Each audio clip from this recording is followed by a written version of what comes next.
Bittersweet. At first light, Arya had welcomed Katrina, Ismira, and Nasuada's servants into her home.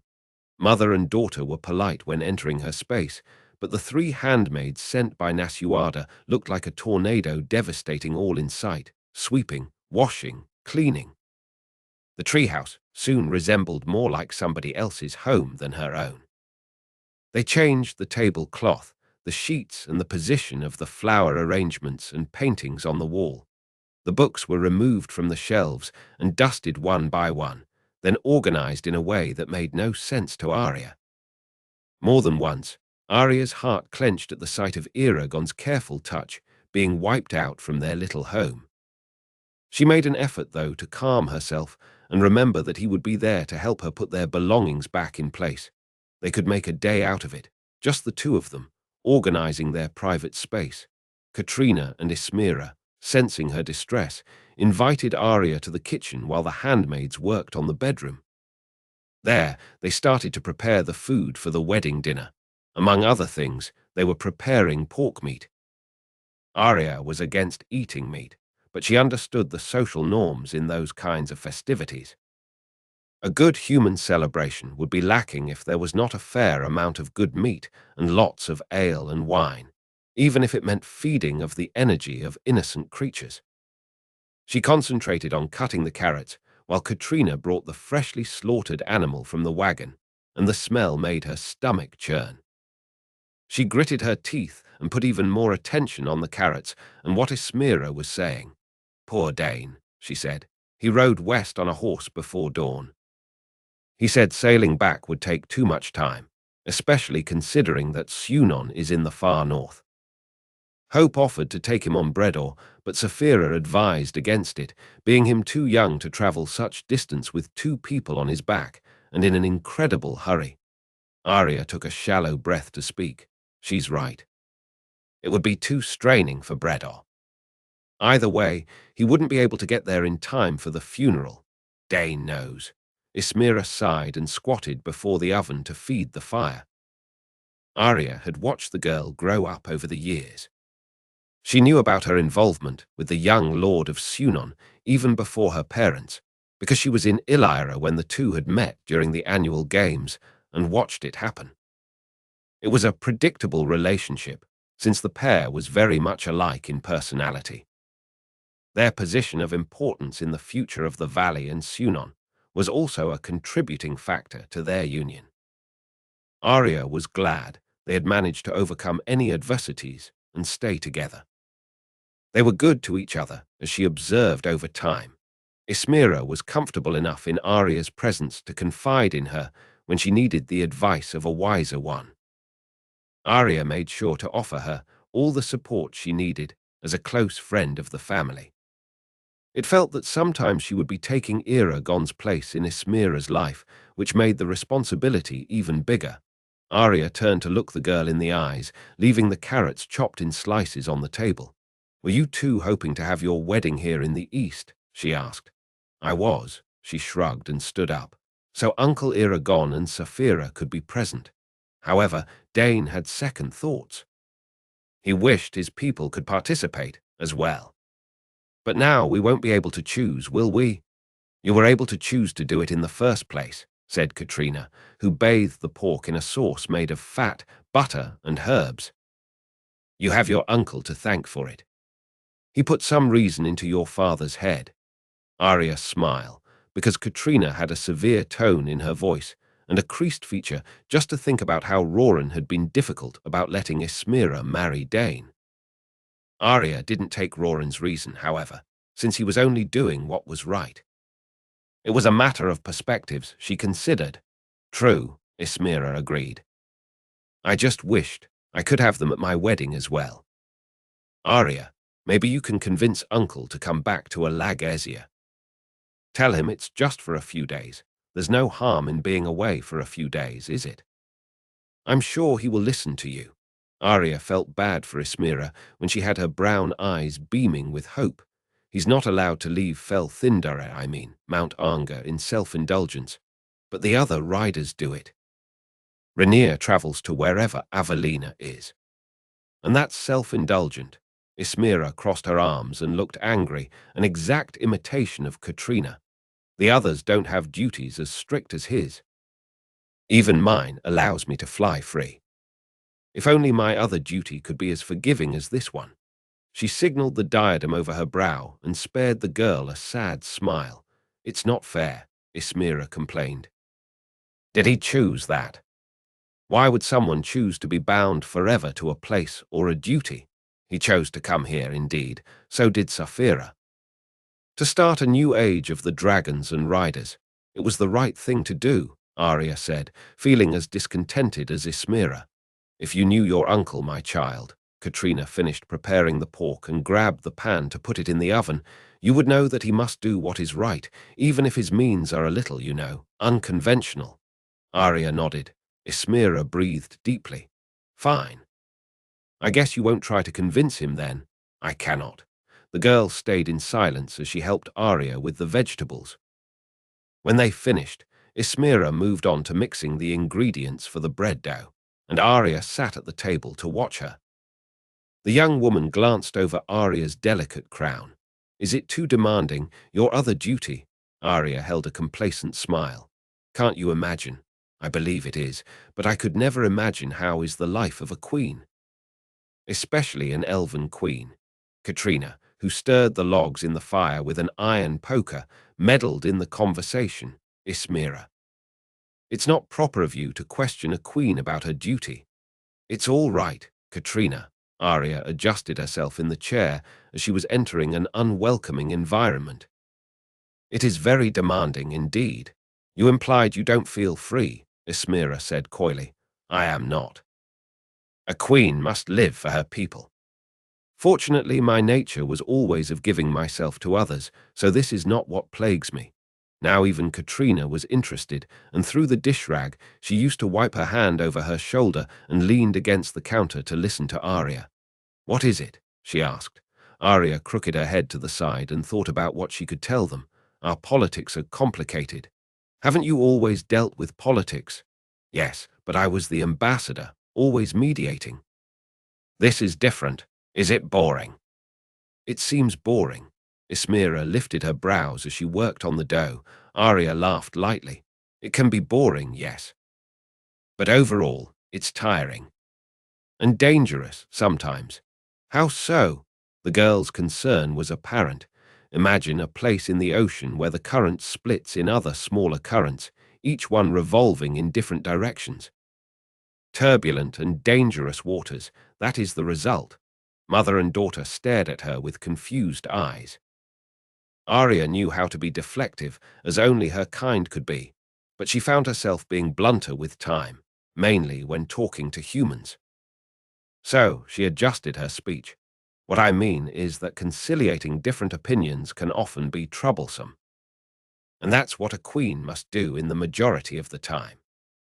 Powerful people demanding different things may cause chaos. Katrina nodded, swaying her red curls.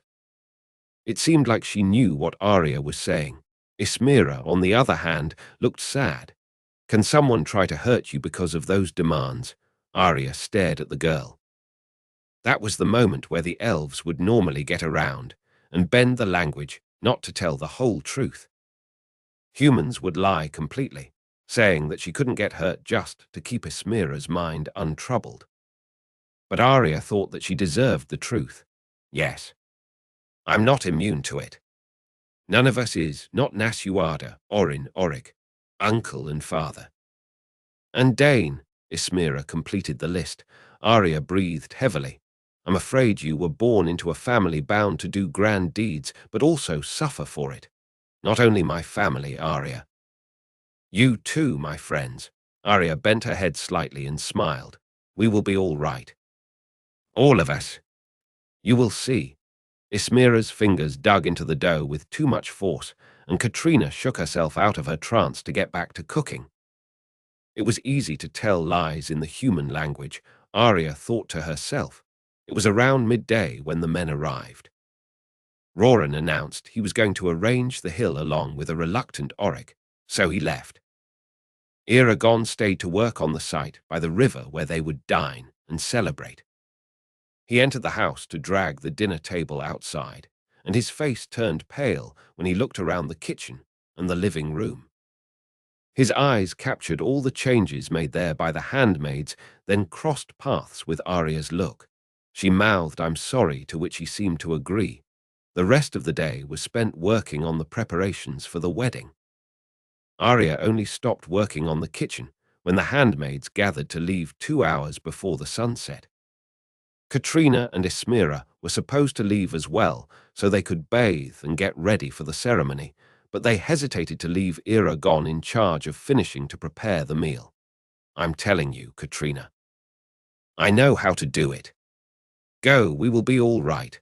Promise." She raised a brow to him, inspecting the pie he was working on. He laughed. "I promise." "Now go." "Fine," she said, and came closer to Arya, who was cleaning the dishes in the basin. "You keep an eye on him, huh?" Arya whispered to her, but Eragon heard it all very clearly. "Don't worry, I won't let him out of my sight." "Good." Katrina turned on her heels and left. It was the perfect time for Eragon to approach Arya and steal a moment of her attention. When he rubbed his face on the nape of her neck, she retreated and gave him a side look. "Eragon," she reprehended him in a hushed voice. "They may see us." "We're alone," he said against her skin. "Roran and Oric are here. Can't you hear them nailing the flower arrangements on the structure by the river?" He was right. They were busy. Slowly, she relented and turned to reciprocate his caresses. His hands were full of flour, so he held it away from her, but his body pressed her against the counter. She ran her fingers up his arms and ended the motion on his face, where she scratched his still-growing beard, then held him with tenderness. "If someone sees us, it will be your fault." "Aye, all mine." His smile was the last thing she saw before closing her eyes to receive his warm kisses. Ismira's voice was so sweet he almost missed when Murtagh and Nasuada walked to him on the Tealdari hill that was decorated with lilies forming a pathway for the couple to walk through.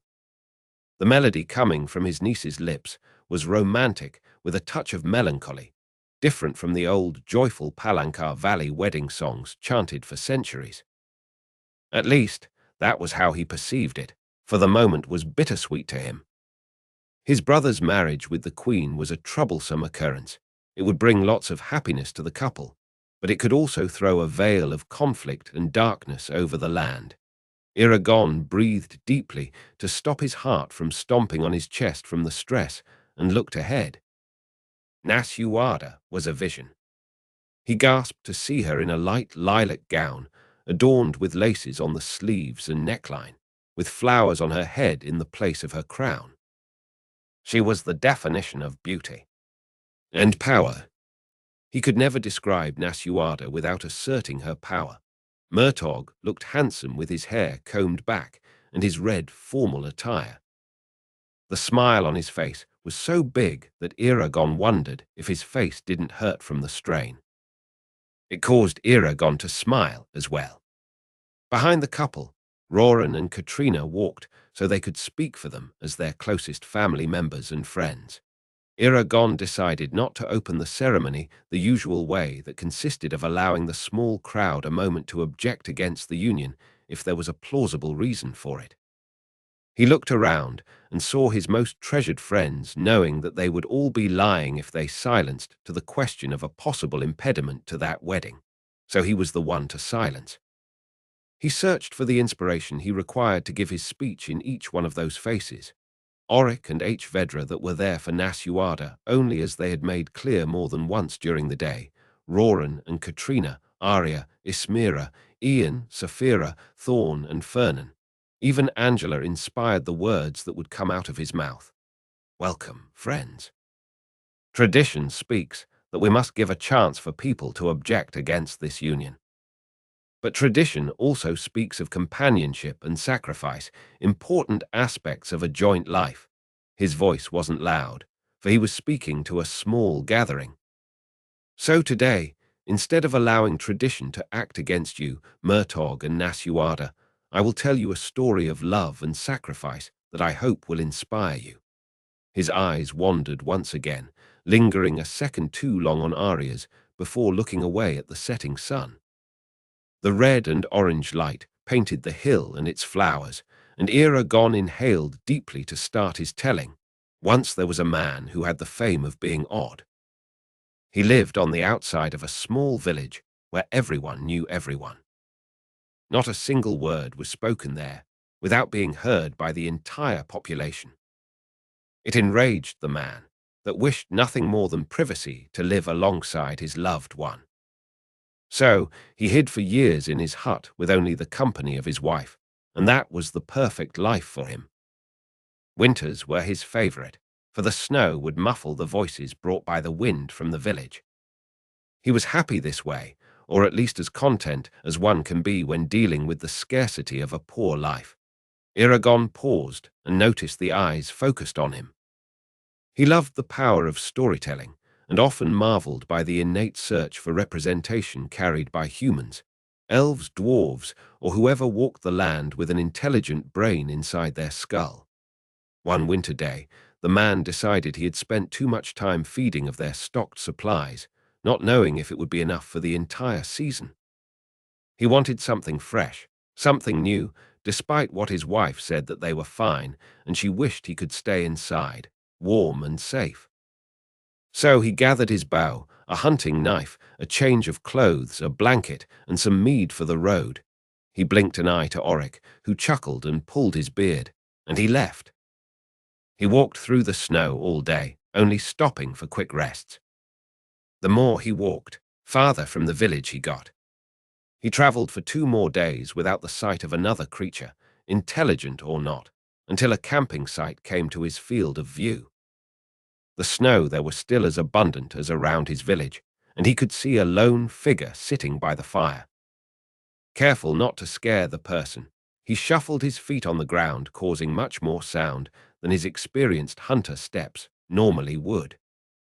A pair of eyes focused on him, and he saw an old man. His wrinkled face was tinged by the marks of tears. The man came even closer and greeted the elder. It was when he saw that at his feet a body of an old lady lied lifeless.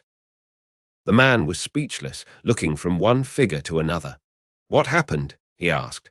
"It's my wife," said the older man. "She didn't wake up this morning. For almost 50 years we stayed together. Not once she woke up after me, but this morning. I should have known something was wrong." Eragon paused again to give time to the audience to prepare for the rest of the tale, and then restarted speaking. The man helped the other to wrap his wife in an improvised shroud made of an old sheet and dig a hole. On his last words to the woman of his life, the old man said, "I may see 1,000 faces and hear 1,000 voices, but I will forget them in the same instant I turn to pass them by, and that will make me feel relieved for your voice, and your face will forever keep me company." When they lowered the woman's body into her grave, the silence of the forest was so loud in their heads that he thought he heard something. In a trance, he followed the sound he recognized as a voice for many miles and uncountable hours, leaving the old one behind. And there it was, the village from where he had escaped, right in front of him at the end of the day. Eragon made another pause to catch his breath. He walked on thick snow, finally realizing he had been going around back to his hometown. When he stepped on the streets of his village, the voices were silenced at once, and all eyes were on him. All the people were quiet as they knew he hated their chattering, all standing outside of their houses looking at him. They were quiet and atypically warm. The woman he loved walked through the crowd, so he followed her into the little town, deeper and deeper, until they entered the healer's house. She conducted him further into the house through the hallway and into a big and bright bedroom. Laying on the bed, the old widower from the forest was looking terribly sick and even older. The man approached him confused, feeling just as sick and sad. His loved one touched his shoulder and said, "I woke up early every morning for 50 years, so I could see your face without any worry lines before you would get up and fill yourself with the day-to-day concerns. It was my favorite part of the day. And now you will sleep forever. Was it all worth it, the concerns, the fighting?" Eragon could tell his audience was apprehensive, worried that he would spoil the ceremony with a sad story, but he wouldn't. He smiled gently and continued. Regret came to the man, who realized he was the old man. He ran out of the house, and through the people 1 second after the image of his wife, and his old self dissipated like smoke in the air. He ran to the outskirts of the village until he reached his hut. He wanted to scream her name, but his throat was cold and sore from the freezing wind. He barged in and strode to his bedroom to find his woman lying on the bed, sleeping. The first beams of morning light entered the room as she woke up. Her face that was peaceful and serene became worried and tired all the sudden to the sight of him, so he understood. "What is it?" "Why are you home already?" she asked. He smiled fondly and said, "So I could see your face before I could worry you with my day-to-day concerns." He looked at Arya as he finished speaking and saw her lips forming the faintest of the smiles, reserved for him when they were in public. It was her eyes, however, that offered him the clear idea that she loved him and worried for him the same way he worried for her. Eragon tried not to smile back and diverted his eyes to the couple in front of him. They were trading loving looks, possibly sharing their interpretation of the story, one filled with their own meanings. We worry the people we love, and we get worried by them. But it's proof of love to prevent them from suffering for us, and it's a big sacrifice to silence our sense of self when dealing with our beloved's feelings.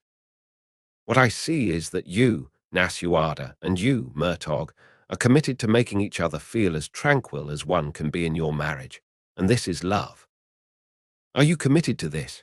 Again, the couple traded looks and answered together, "I am." Eragon smiled and continued, "Who speaks for Murtog Morzenson?" Roran came closer to say, "Murtog has neither father nor uncle, so I, Roran Garrowson, speak for him as his cousin." Eragon nodded and looked at Nasuada. He knew that being a descendant from the wandering tribes, and if she wasn't the sovereign of the Brodring kingdom, Nasuada would be expected to hold a wedding ceremony by the tribe's traditions, preferable being tied to one of its members. But she had long adopted the kingdom's rules, being the ruler herself, and who speaks for Nasuada Nadaras' daughter? Katrina stepped forward to claim such duty. Nasuada has neither mother nor aunt, so I, Katrina Ismaras' daughter, speak for her as my blood. Looking at Roran, who despite being similar in age to Murtog looked like his father, Eragon asked, "What does Murtog Morzenson bring to this marriage that both he and his wife may prosper?" Roran took a deep breath, and Eragon knew why. Murtog was a rider. Carrying such a title meant that he couldn't own anything, therefore he couldn't bring a house or gold to his marriage. He couldn't offer his sword as well, for his loyalty would be to the order, nor his name, for it was a tinted one. Eragon was anxious to hear what Roran had to say. He brings his honor. He brings the promise that he will be faithful. He brings the promise of companionship and sacrifice. It was satisfying for Eragon to have his tale being cited. So he smiled and turned to Katrina. "You accept this offer, Katrina Ismaras Dogtha?" It was an abstract promise, or an emotional one rather than material, but it wasn't a surprise when Katrina accepted the offer on behalf of Nasuada. Katrina, on the other hand, offered more than anyone in the entire Alagaesia could offer. She brings a castle. She brings gold and a great fortune. She brings her title as the Queen of the Brodring Kingdom and offers him the title of King Consort, knowing that his duty prevents him from acquiring riches and ruling her people. Eragon frowned. He wasn't sure if having a title that didn't grant any privileges apart from the prestige would qualify as being against the rules of the order, and he soon noticed, as the others couldn't tell either for the eyes were all on him, expecting his approval. Saphira intervened by linking her mind to the Eldenari in the mountain, and as soon as their response came, Eragon nodded slightly to Roran, who breathed in relief. "Do you accept this offer, Roran Garrowson?" "I do." After that, Eragon performed the rest of the formalities with the thought that once again in his lifetime he was watching history being made. Above all, he was part of history for many reasons, but now he was also the brother of the king consort of the Brodring kingdom. It might have been imprudent of Nasuada to offer him that title, and even more imprudent of Eragon to allow her to do so, but in the end, who was he to stop her candle to burn, or Murtog's? He once defended them to Arya, and he would keep doing so. With their wrists crossed and tied by a red ribbon, the couple listened and rejoiced as Eragon declared them husband and wife. "I would like to speak a few words, if I may," Oryx said, and the table went completely silent. They were sitting by the river to celebrate. Eragon had put Arya's dinner table under an improvised gazebo that Roran and Oryx had spent the afternoon building. It was simple, and Eragon thought it was not worthy of a royal couple and their royal friends, but it was beautiful, intimate. "As you all know," Oryx started, "the groom and I aren't exactly friendly with each other, but it doesn't mean that I don't wish the couple all the happiness." He raised his cup to them and received a cordial nod from Murtogh and a cheerful smile from Nasuada. "We all have been through the worst one can go through. Looking at all of you here, it amazes me that we are alive and well in celebration. Nasuada, you were so young when I met you, and now you make history with every breath you take. It's an honor to be part of it and be your friend and ally. Congratulations." Oryx finished his speech and downed his ale. They all toasted, and Eragon went inside to help bring the food to the table. "I told you to improvise, and you did that." "A story," Arya spoke softly as Katrina left the house with a pie in hands. He grabbed the pan with the pork and looked at her. "Improvise?" "Oh no, the story is one of those I wrote for you. It's in your library.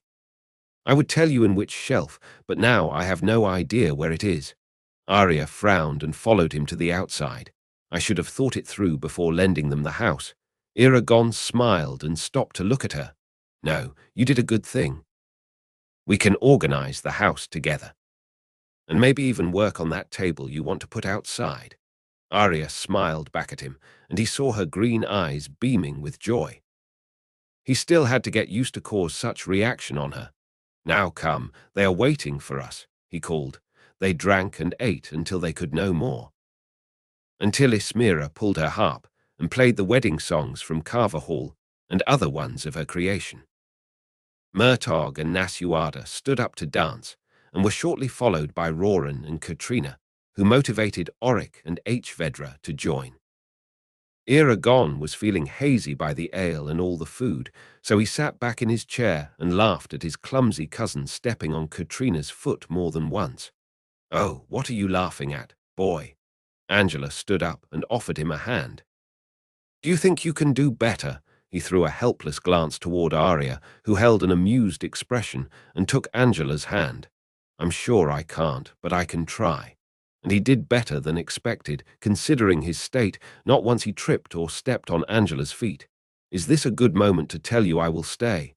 Angela said to him as they danced. "Stay? You have been staying for the last 10 years. I have gone and come for 10 years, she shrugged, but now I wish to build a life here, have my own shop in the village." Eragon narrowed his eyes and paused the dance. "Why?" "Now that the agreement on the magical laws was signed, you don't have to run from Alagaezia anymore." "I'm not running from Alagaezia, and I have already told you that this name is only a convention, have I not?" He was confused. He faintly recalled her saying something like that in the past, but it wasn't a clear memory in his head. "Saphira, what do you think she's trying to say with Alagaezia's name being a convention?" The Blue Dragon had been drunkenly humming the songs played by Ismira by Fernan and Thorn's side.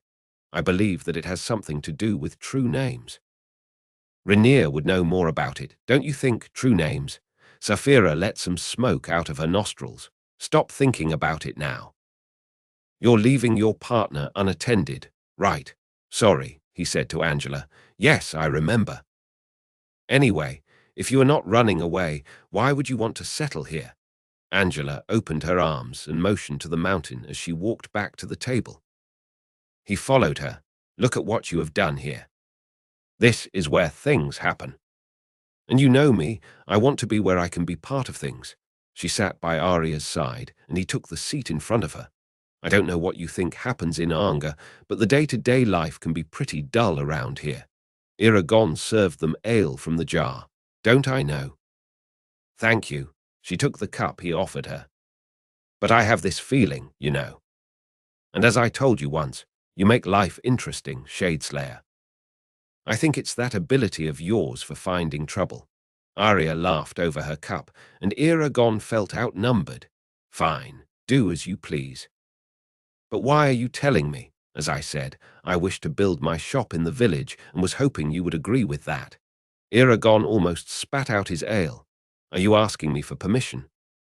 You. Angela rolled her eyes. I know there are rules about commerce here in Anga. I may be unconventional, boy, but I tend to stay away from the criminal side. He laughed and shook his head. I think this boat has sailed away a long time ago, Angela. The herbalist spared him a little smile. So? May I have my shop? Of course. You can discuss the trading laws with Blurdgarm later.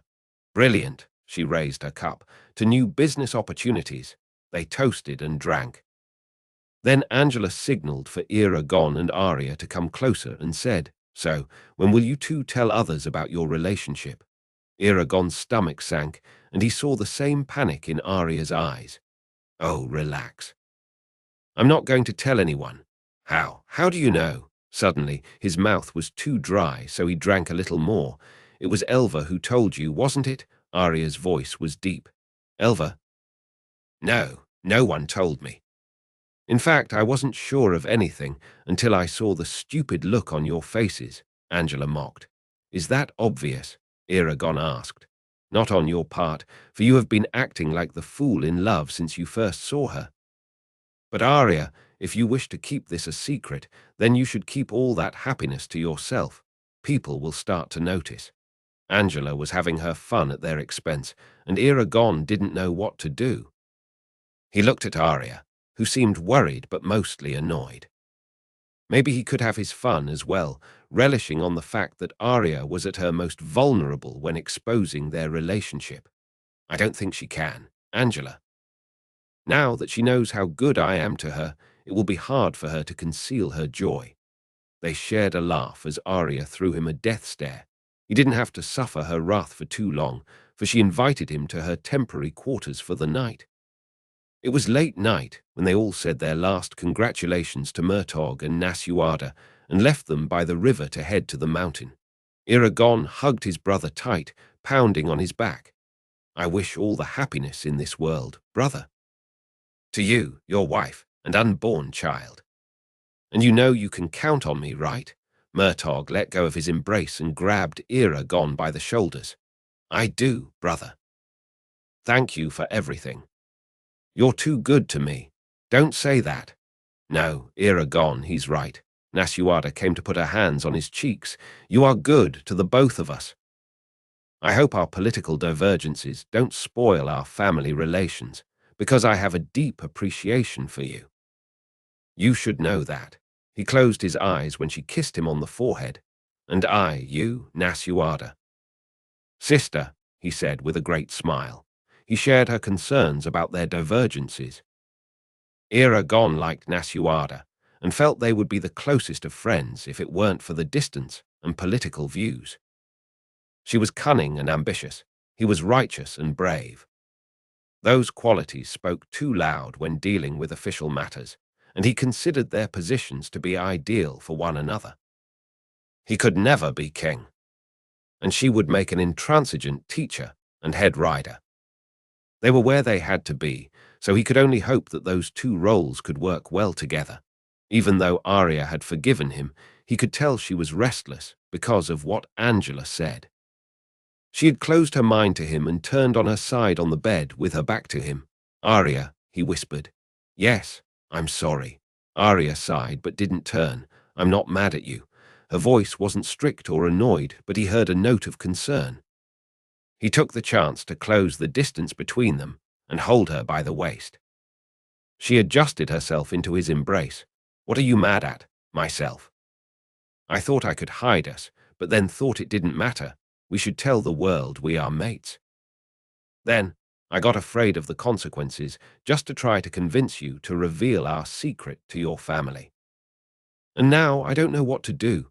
Someone wise said to me last night that I shouldn't be worrying so much over a difficult task I had. Instead, when the time comes, I should improvise." He felt her shoulders relax a bit. "You are telling me to improvise in front of the council?" "Well, to be honest, I wasn't thinking about the council, but why not?" She laughed. "That's absurd."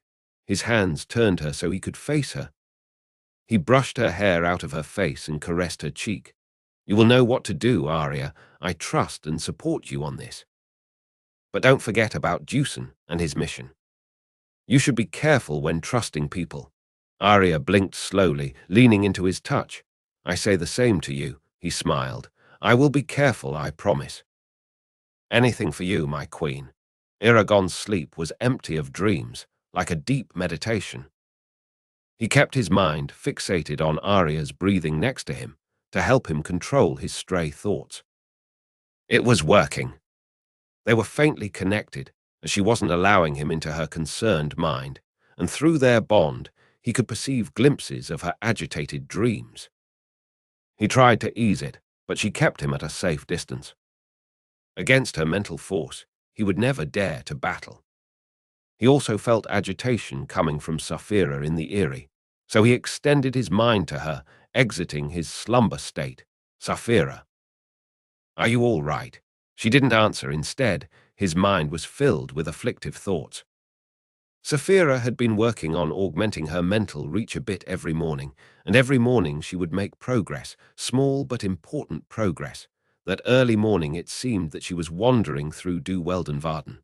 "Saphira, talk to me. Little one, it's happening." "What?" A loud noise echoed in his head like an explosion, making him sit up straight at once, and so did Arya. "What happened?" she asked, confused. "I don't know."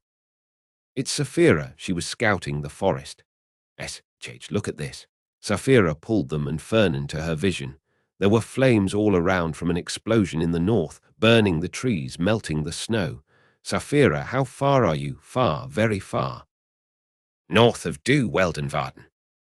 "I've never been this far before." Her voice was scared and strained.